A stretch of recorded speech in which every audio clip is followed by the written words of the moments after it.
তওবা করে যদি ফিরেও আসে, রজমের শাস্তি থেকে বাঁচার কোনো সুযোগ নেই। বুঝাতে পারছি না? একজন মহিলার কথা বলে তারা বুঝতে পারবে। এটা একজন মহিলা সাহাবীর ক্ষেত্রেও হয়েছে, একজন পুরুষ সাহাবীর ক্ষেত্রেও হয়েছে। আচ্ছা, পুরুষ সাহাবীর কথা বাদ দিয়ে মহিলা সাহাবীর কথাটা বলি।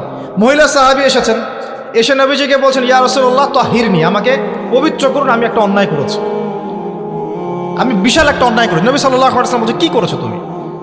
তখন সে বলছে, আমি জিনা করেছি। নবী সাল্লাল্লাহু আলাইহি ওয়াসাল্লাম বলছেন, বাসায় যাও, বাসায় গিয়ে আল্লাহর কাছে তওবা করো, আল্লাহ পাক মাফ করে দিবেন। নবীজি এটাকে হাইড করতে চাচ্ছেন, কারণ কি, যখন আপনি কেস আদালতে নিয়ে যাবেন তখন তো উপায় নাই, আপনাকে তো বিচার করতেই হবে। তুমি বাসায় ফিরে যাও, তওবা করো, আল্লাহ মাফ করে দিবেন। সে মহিলা নাছর বান্দান, না, আমার বিচার করে দেন, আমার বিচার করে দেন, পরকালে আমি শাস্তি পেতে চাই না, দুনিয়াতে আমার বিচার করে দেন। নবী সাল্লাল্লাহু আলাইহি ওয়াসাল্লাম বলছে, তুমি কি গর্ভবতী হয়েছো? হ্যাঁ, জেনার কারণে আমি গর্ভবতী হয়ে গেছি। এরকম হচ্ছে না এখন? আর যে অ্যাবর্শন করছে না, ওই যে ক্লিনিকে গিয়ে, এটাও ট্রেন্ড হয়ে গেছে। হইল, সমস্যা কোথায়? কি এমন হয়েছে? আমার কি কেরিয়ার নষ্ট হয়ে গেছে? ফ্যামিনিস্ট নোংরা মেয়ে কোথাকার। তারপরে এই মেয়ে বলছে, হ্যাঁ আমি গর্ভবতী হয়েছি ইয়া রাসূলুল্লাহ। নবী সাল্লাল্লাহু আলাইহি ওয়াসাল্লাম বলছেন, বাসায় ফিরে যাও, সন্তান যখন খালাস হবে তারপরে এসো, বিচার করে দেব। 9 থেকে 10 মাস সে এই সন্তানকে গর্ভে ধরলো।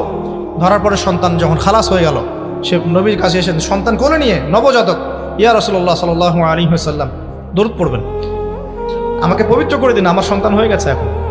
নবী সাল্লাল্লাহু আলাইহি ওয়াসাল্লাম বলছেন, সন্তান কি দুধ খাচ্ছে? হ্যাঁ, দুধ খাচ্ছে। তাহলে তুমি তাকে দুধ পান করাও। কত বছর দুধ পান করাতে হয়? 2 বছর। 2 বছর দুধ পান করাও, দুধ পান করা শেষ হবে তারপরে এসে তোমার বিচার করে দেব। এবার 2 বছর দুধ পান করানোর পর এই মহিলা এসেছে, সন্তানের হাতে একটা রুটি। নবীজিকে বলছেন, ইয়া রাসূলুল্লাহ সাল্লাল্লাহু আলাইহি ওয়াসাল্লাম, আমার সন্তান এখন রুটি খেতে পারে, আমার সন্তান এখন রুটি খেতে পারে, আমার বিচার করে দিন। তখন নবী সাল্লাল্লাহু আলাইহি ওয়াসাল্লাম বলছেন, সাহাবীরা, তোমাদের মধ্যে কেউ কি আছো এই সন্তানের দায়িত্ব নিবে? একজন আনসার সাহাবী বলছেন, আমি দায়িত্ব নিব।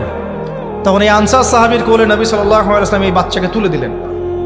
তুলে দেওয়ার পর খালিদ বিন ওয়ালিদ রাদিয়াল্লাহু আনহু অন্যান্য সাহাবীদেরকে বললেন, যাও এই মহিলাকে নিয়ে যাও, কোমর পর্যন্ত গেড়ে দিয়ে রজম করে হত্যা করো।